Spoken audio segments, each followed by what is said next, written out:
오늘 본문으로 우리에게 주시는 설교 제목은 복된 입술입니다. 예수 그리스도의 은총으로 거듭난 신자는 복된 입술로 살아가야 합니다. 여러분, 사람의 입술은 단순히 말하는 기관이 아닙니다. 그 사람 안에 무엇이 들어있는지를 드러내는 창문이 되죠. 그래서 예수님께서도 마음에 가득한 것을 입으로 말한다고 말씀하셨습니다. 잠언을 말씀을 우리가 묵상하다 보면 특별히 입술에 대한 말씀을 많이 하십니다. 왜냐하면 그 입술이 사람의 영혼을 드러내는 영혼의 상태를 잘 말해주기 때문에 거듭난 신자의 삶을 특별히 많은 부분에서 입술로 말씀하십니다.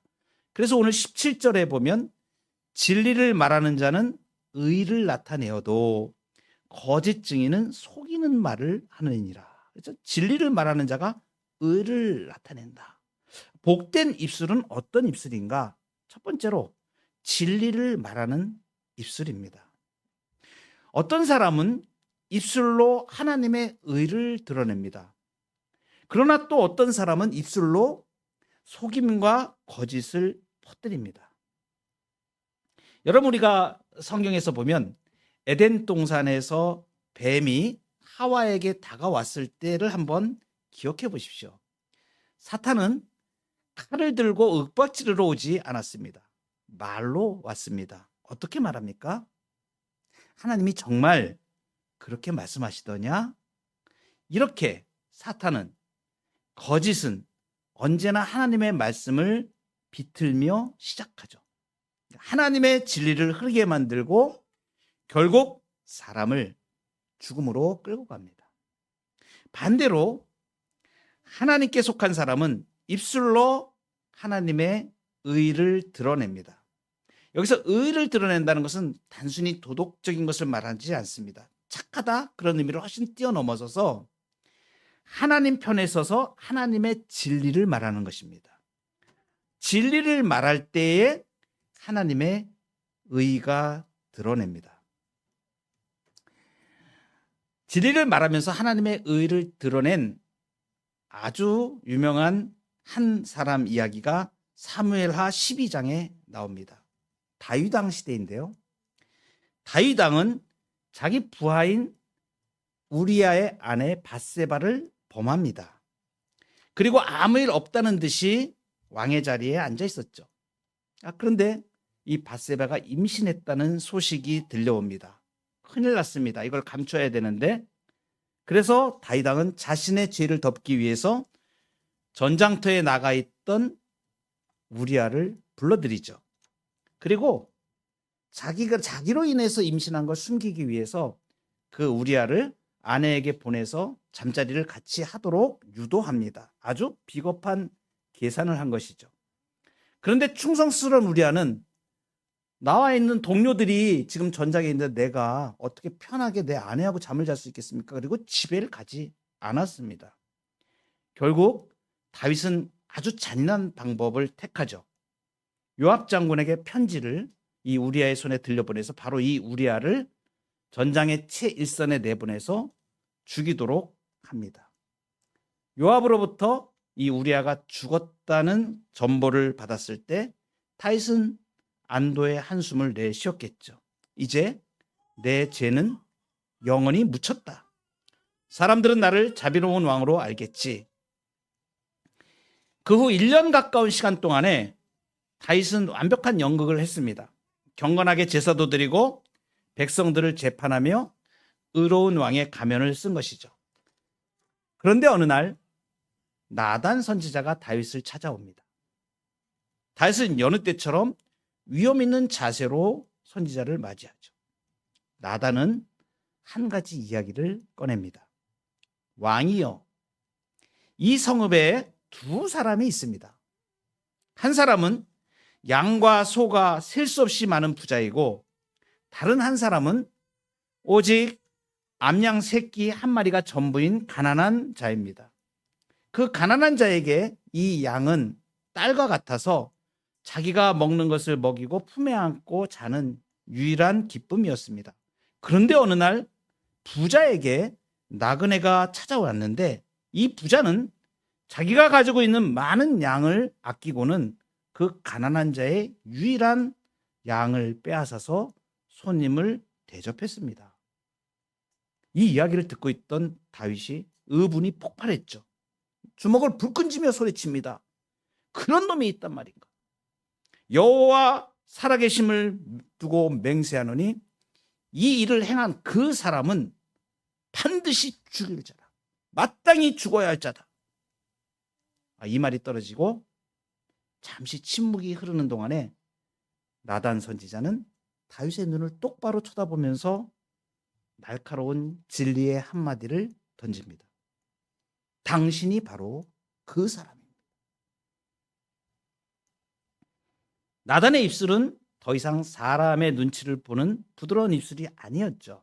그러니까 의를 드러내는 진리의 입술입니다. 왕이요, 당신이 우리아를 죽이고 그 아내를 빼앗았습니다. 당신이 하나님의 말씀을 업신여겼습니다. 이 나단의 날카로운 진리가 다윗의 심장을 찔렀죠. 그때 다윗은 왕자에서 내려와 바닥에 엎드립니다. 내가 여호와께 죄를 범하였노라. 여러분, 이것이 진리의 힘입니다. 나단이 왕의 비위를 맞추면서 속이는 말로 위로했다면 다윗은 영원히 멸망했을 겁니다.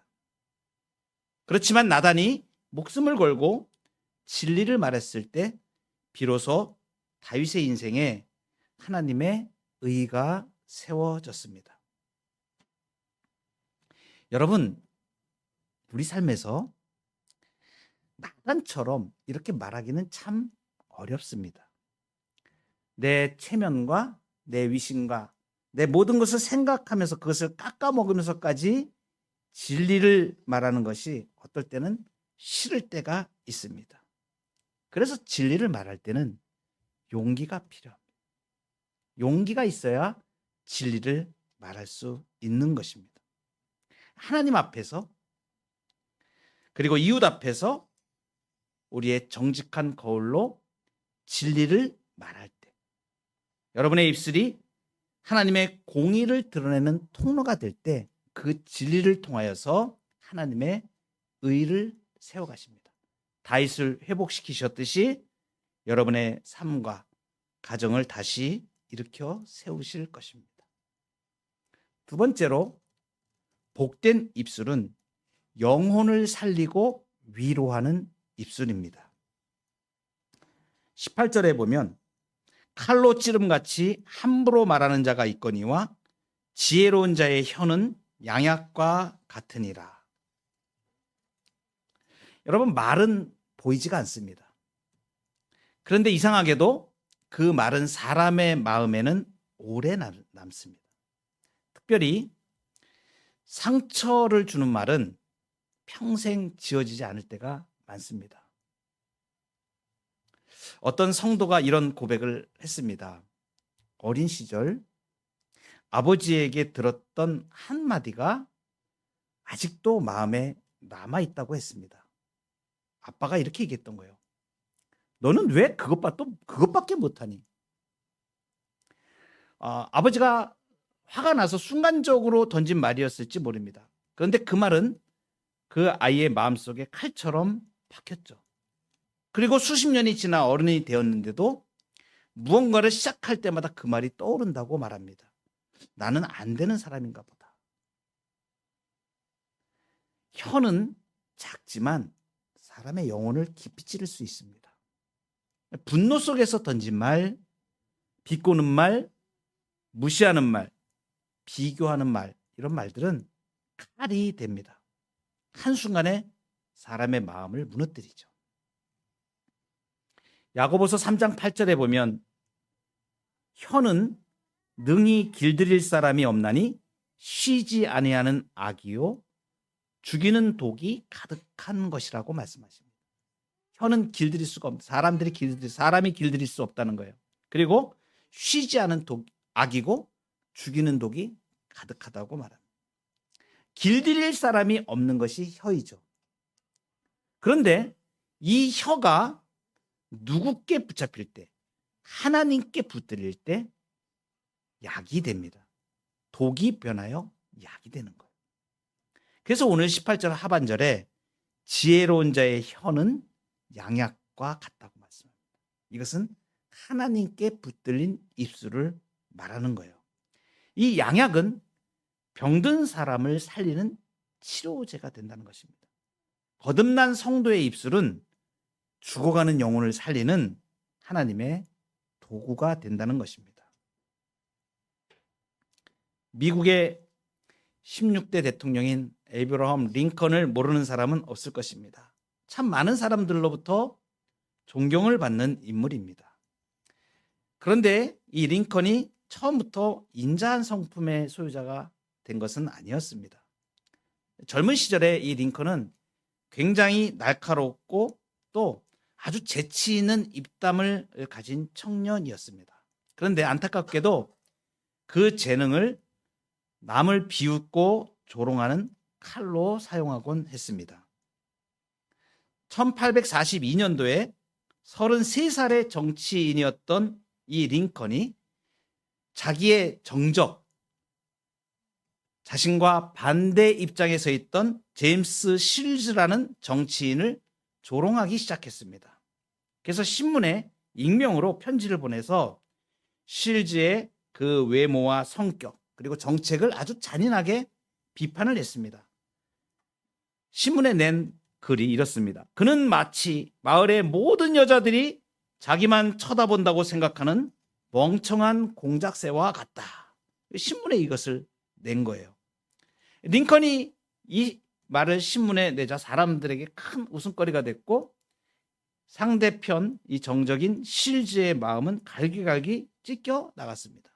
실즈에게는 칼로 찌르는 것 같은 고통이었겠죠.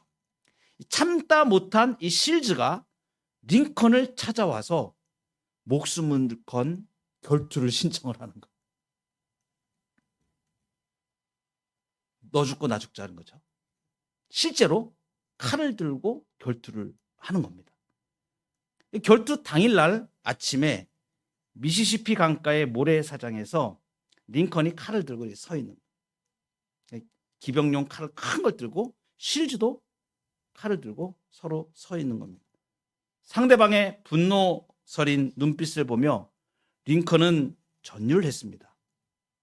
자신이 재미삼아 휘두른 입술의 칼 때문에 이제 진짜 조금 있으면 이 쇠칼에 찔려서 누군가가 죽어야 하는 비극적인 상황 앞에 직면한 것이죠.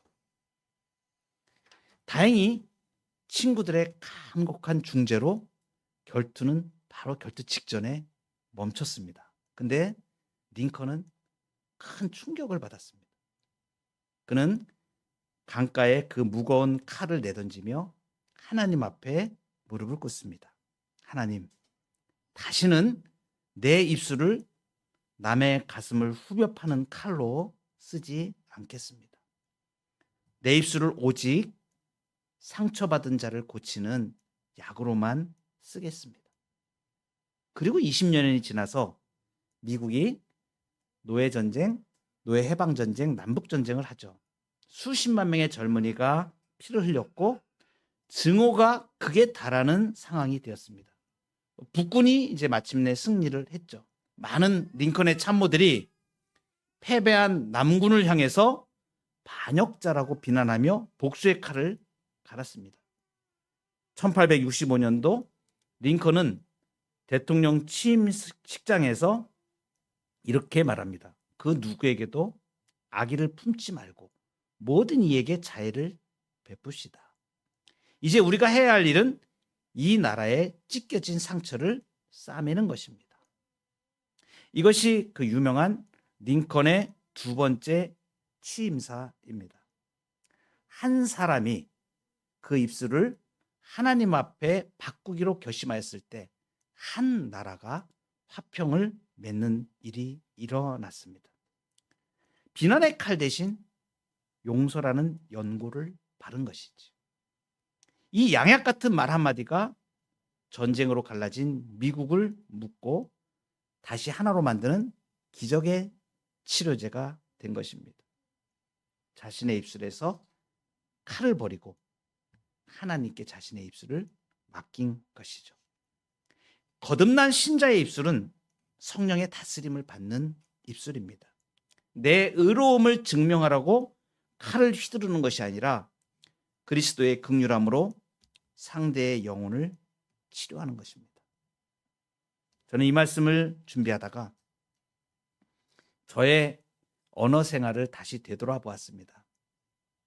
얼마나 많은 공개석상에서, 회의석상에서 의로움을 증명하다가 예수님의 사랑을 잃어버렸는지 내가 발언한 내용들 다시 살펴보게 되었습니다. 어떻게 하면 사랑으로 치료하는 말을 할 수 있을까? 어떻게 하면 위로하는 말을 할 수 있을까가 아니라 내 의로움, 원리, 원칙 그것만 따져서 옳음을 나타내려고 했던 저의 연약한 모습을 보게 되었습니다. 내 옳음을 증명하기 위해 누군가의 심장을 찌르는 칼이 내게 들려있지는 않은가? 나의 입술에는 아픈 영혼을 살려내는 주님의 약상자가 들려있는가? 살펴보아야 합니다. 지혜로운 자의 혀는 양약과 같다고 했습니다. 주님의 자애로운 양약을 입술에 머금어 보시는 여러분 되시기를 바랍니다. 마지막으로 오늘의 결론입니다. 복된 입술, 그 입술은 복된 미래를 보장받는 입술입니다. 21절에 보면 의인에게는 어떤 재앙도 임하지 아니하려니와 악인에게는 앙화가 가득하리라. 여러분, 사람들은 그냥 이렇게 이야기합니다. 말이야 그냥 하는 거지. 여러분, 말은 그냥 하는 게 아닙니다. 성경은 그렇게 말씀하지 않습니다. 말은 그냥 하는 것이 아닙니다. 왜 그렇습니까? 하나님은 우리의 입술까지도 기억하시고 그 말의 열매대로 거두게 하십니다. 지금 요즘 한창 봄날이 되어서 밭에 가면 이제 농부들이 씨앗을 뿌립니다. 농부가 씨를 뿌리고 잊어버리는 것 같지만 땅은 그 씨앗을 기억하고 있어요. 봄에 뿌린 그 씨앗이 가을에 열매로 나타납니다. 마찬가지로 우리의 말도 사라지는 것 같지만 결코 사라지지 않습니다. 하나님이 기억하십니다. 우리의 입술은 매일 씨를 뿌리고 있는 것과 같습니다. 은혜의 씨를 뿌릴 수도 있고 독한 씨를 뿌릴 수도 있습니다.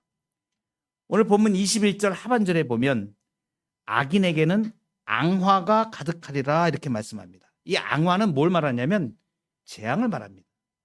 불행을 말합니다. 그리고 13절에 보면 악인의 입술은 허물로 말미암아 그물에 걸린다고 말씀합니다. 거짓과 독설은 처음에는 힘 있는 것처럼 보입니다. 사람을 조종하는 것 같고 원하는 것을 얻는 것처럼 보입니다. 그러나 시간이 지나면 그 말이 자신을 묶는 사슬이 되어버리죠. 반대로 의인의 입술은 하나님이 붙들어 주십니다.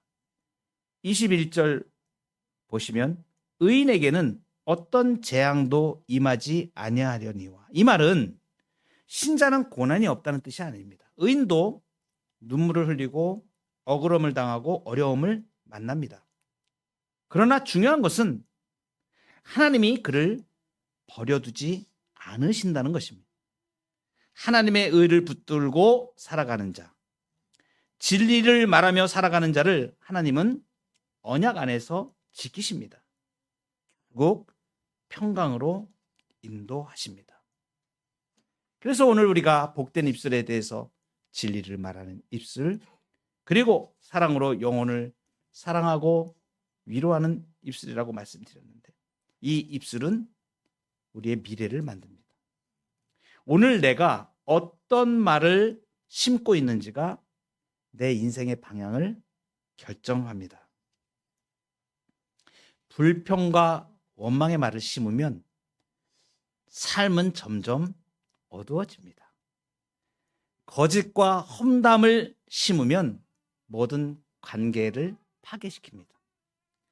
분노의 말을 심으면 결국 외로움의 열매를 거두게 됩니다. 그러나 감사의 말을 심는 사람은 반드시 은혜를 경험합니다.